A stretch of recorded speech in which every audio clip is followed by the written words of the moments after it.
To be completely honest, I am not used to be in the public eye. I am not quite a deer in the headlights.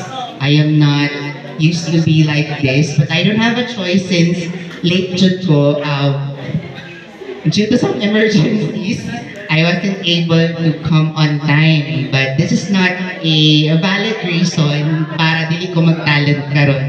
My talent is, it is a poem. I wrote this one last year. I just saved this one from my drive.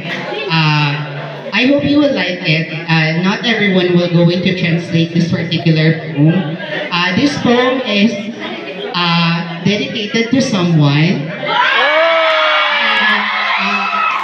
Just quiet and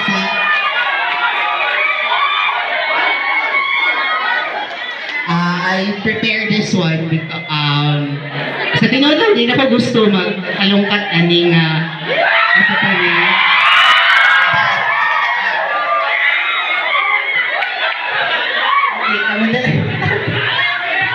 Okay, without further ado, this song is entitled Fading Before It Begun. This poem is entitled Fading Before It Begun.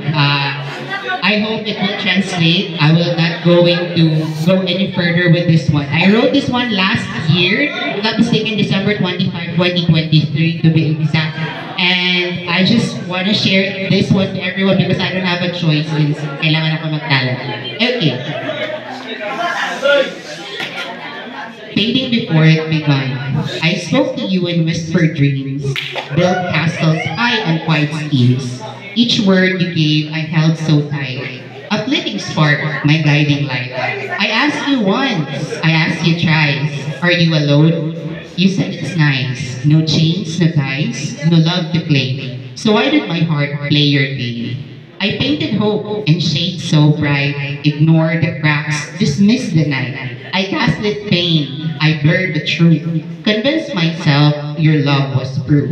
But love was never truly there, just echoes floating through the air. You had a world I couldn't see, a love that never welcomed me. And so, I walked, no words, no sound, no final glance, no battleground.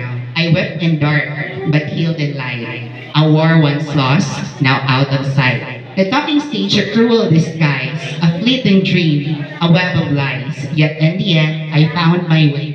No longer trapped, no need to stay. Josh, thank you.